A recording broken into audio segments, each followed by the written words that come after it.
ஓம் திங்கள் செவ்வாயினில் திருவரும் தனேந்தினால் தீராத வினை தேருமே. பொங்கும் புதன் வியாழன் பூஜை செய்தால் பூர்வ பாவம் நீங்குமே. திங்கங்களும் வெள்ளி சனி ஞாயிறு உன்னையே மனது வைத்தால் எண்ணமே மங்காத மாதமே வருஷ சகப்பதமே மகாராஜன் திருமால் சுகமே. நண்பர்களே, இன்றைய நாள் இனிய நாள் நிகழ்ச்சியில் உங்களை சந்தித்ததில் மிக மகிழ்ச்சி. இன்று குரோதி வருடம் மாசி மாதம் 23ஆம் தேதி 7/3/2025 வெள்ளிக்கிழமை. இன்றைய திதி அஷ்டமி. பிற்பகல் 2:03 வரை, பிறகு நவமி.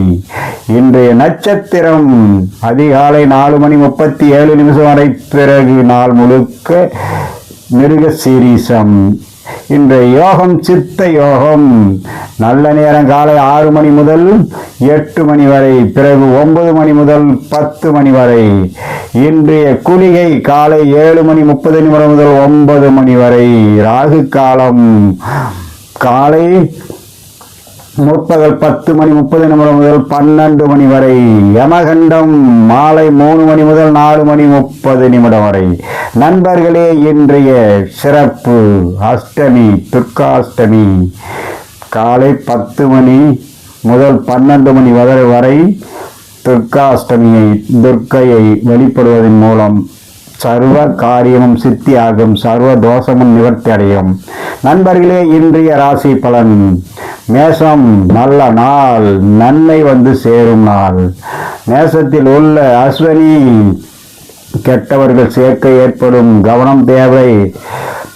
பரணி பெரியோர் ஆதரவு கிடைக்கும், சந்திப்பு உண்டாகும். கிருத்திகை வீண் விரோதம் உண்டாகும், மிகவும் கவனமுடன் இருக்க வேண்டும். கிருத்திகையில் வீண் விரோதம் ஏற்படும், மிகவும் கவனமுடன் இருக்க வேண்டும். நண்பர்களே, இன்றைய ரிஷபராசிக்கு கவனம் தேவை, வீண் செலவுகள் உண்டு. கிருத்திகையில் வீண் விரோதமும், ரோகிணியில் அரசாங்க லாபமும் கிடைக்கக்கூடிய நாள். மிருகசீரிசம் மனக்கவலை உண்டாகும். நண்பர்களே, இன்றைய மிதுன ராசிக்கு மன நலம் உண்டு, லாபம் வந்து சந்தோஷத்தை உண்டாக்கக்கூடிய நாள். நண்பர்களே, மிருகசீரிசம் மிதுன ராசியில் கவலையும், திருவாதிரையில் பொருள் வரவும் ஏற்படும். புனர்பூசம் அதிகாரிகள் சந்திப்பு உண்டாகக்கூடிய நாள். நண்பர்களே, இன்றைய கடகராசிக்கு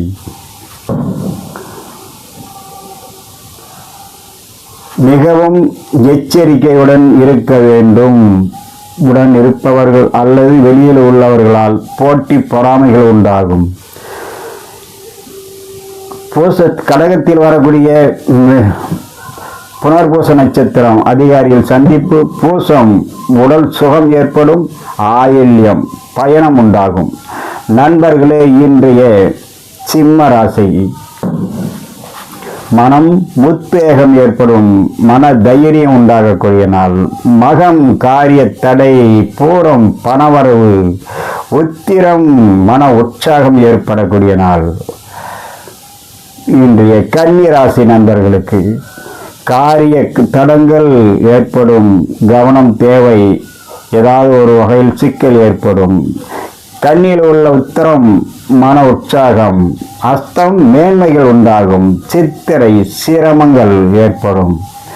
நண்பர்களே, இன்றைய துளாராசி நண்பர்களுக்கு மன சாந்தமும் அமைதியும் உண்டாகக்கூடிய நாள், நல்ல நாள். மன சாந்தமும் சந்தோஷமும் உண்டாகக்கூடிய நாள், நல்ல நாள் துளாராசிக்கு. துளாராசியில் வரக்கூடிய சித்திரை சிரமம், சுவாதி விவாதம் ஏற்படும், விசாகம் மனக்குழப்பம் உண்டாகும். நண்பர்களே, இன்றைய விருச்சிக ராசிக்கு காரிய சித்தி, காரியத்தில் உறுதி, மன சாந்தம் உண்டாகும், தைரியமுடன் எதிர்கொள்ளும் நாள். விருச்சிக ராசியில் விசாக நட்சத்திரம் 4ஆம் பாதம், மனக்குழப்பம், அனுசம் கவலை ஏற்படும். கேட்டை புதிய முயற்சி உண்டாகக்கூடிய நாள். நண்பர்களே, இன்றைய தனுசு ராசிக்கு நட்பு மூலம் அன்பு பண்பு ஏற்படக்கூடிய நாள். நல்ல சந்திப்பு உண்டாகும். தனுசில் வரக்கூடிய மூலம் ஏமாற்றம், போராடம், அலைச்சல், உத்திராடம் புத்தி தடுமாற்றம் உண்டாகும். மிகவும் கவனம் தேவை. அதே நேரம் பொதுப்படையாக நன்மை வரும். தனிப்பட்ட நட்சத்திரங்களுக்கு சில சிக்கல்கள் இருக்கு. அவரவர்கள் எச்சரிக்கையுடன் இருக்க வேண்டும். நண்பர்களே, இன்றைய மகர ராசிக்கு மன மகிழ்ச்சி சுகம் வந்து சேரக்கூடிய நாள். உத்திராடம் புத்தி தடிமாட்டம், திருவோணம் தொழில் விருத்தி உண்டாகும். அவிட்டம் மன கஷ்டம். நண்பர்களே, இன்றைய கும்பராசி நண்பர்களுக்கு காரிய ஜெயம் வெற்றி கிடைக்கக்கூடிய நாள். அவிட்டத்துக்கு கும்பராசியில் மன கஷ்டம். சதயம் வார்த்தையால் சிக்கல், மிகவும் எச்சரிக்கை தேவை. போராட்டாதி சாதனை புரியக்கூடிய நாள். நல்ல நாள். நண்பர்களே, இன்றைய மீனராசிக்கு எண்ணியது நடக்கும், இன்பம் பெருகும் நாள். நல்ல நாள். இன்றைய போராட்டாதிக்கு சாதனை புரியக்கூடிய நாள். உத்திரட்டாதி லாபம் வரும். ரேவதி மன சந்தோஷம் உண்டாகக்கூடிய நாள். ரேவதி மன சந்தோஷம் உண்டாகக்கூடிய நாள். நண்பர்களே, இன்றைய சந்திராஷ்டமம் விசாகம். இன்றைய வாரசோலை மேற்கு. நண்பர்களே, இன்று துர்காஷ்டமி 12 மணி வரை துர்க்கையை வெளிப்படுவதன் மூலம், கால பைரவரை வெளிப்படுவதன் மூலம் மிகவும் சிறப்படையக்கூடிய நாள். நண்பர்களே, இன்று எல்லோருக்கும் எல்லா வளமும் வந்து சேர வேண்டும் என்று எல்லாம் வல்ல இறைவனை வேண்டி இன்றைய நாள் இனிய நாள் நிகழ்ச்சியில் உங்களை சந்தித்ததில் மிகவும் மகிழ்ச்சி. மீண்டும் சந்திப்போம். வணக்கம்.